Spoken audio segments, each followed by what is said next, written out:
నాయకులు యాసలపు సూర్యారావు 12వ వర్ధంతి సందర్భంగా సూర్యారావు భవన కమిటీ ఆధ్వర్యంలో పెద్దాపురంలో రక్తదాన శిబిరం ఏర్పాటు చేశారు. ఈ రక్తదాన శిబిరాన్ని మాజీ మున్సిపల్ చైర్మన్ రాజా సూరిబాబు ప్రారంభించారు. ముఖ్య అతిథులుగా జనసేన పార్టీ కాకినాడ జిల్లా అధ్యక్షుడు తుమ్మల రామస్వామి హాజరయ్యారు. ఈ సందర్భంగా సూర్యారావు చిత్రపటానికి పూలమాలలు వేసి నివాళులర్పించారు. సూర్యారావు చేసిన ప్రజా సేవలను కొనియాడారు.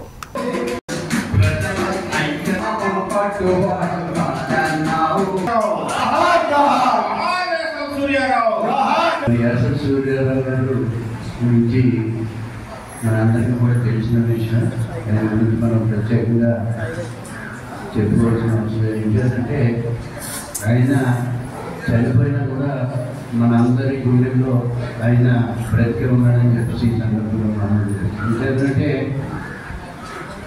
ఒక సంఘ సేవకుడిగా, ఒక కార్మిక సంఘ నాయకుడిగా, ప్రజలందరి నాయకుడిగా అయినా అనేక మంది పేదవారికి అండగా ఉండి వారందరి యొక్క అభ్యున్నతి కోరుకున్న వ్యక్తి మన యాసవ సూర్యారావు గారి అందరూ కూడా మనం చేస్తాం.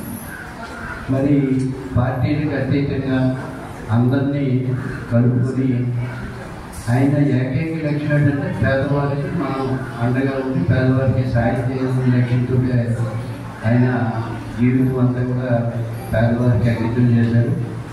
మరి 12వ వర్ధంతి సందర్భంగా ఆయన్ని మనం స్మరించుకోవడం అనేది మన అందరికీ కూడా గొప్ప విశేషంగా భావిస్తామని చెప్పి అందరూ కూడా మనం చేస్తాం. యాసవ సూర్యారావు గారు అంటే నాకు చిన్నప్పటి నుంచి 10th క్లాస్ నుంచి నాకు, ఎందుకంటే వారి ఇంటి వెనక మేము అక్కడే ఉండేవాళ్ళు. యాసవ సూర్యారావు గారు మేము ఉండి ఇంటి వెనకాల కోరపడిన అన్నవరం గారు ఇంటి వెనకాలే యాసవ సూర్యారావు గారు. అంటే ఆయన కార్యక్రమాలు పొద్దుటే సైకిల్ పొద్దుట 6 గంటల నుంచి ఆయన కార్యక్రమాలు స్టార్ట్ చేసేవారు. అప్పటి నుంచి మన సూర్యారావు గారితో కానీ మరి కుటుంబంలో కానీ మంచి అనుబంధం ఉంది.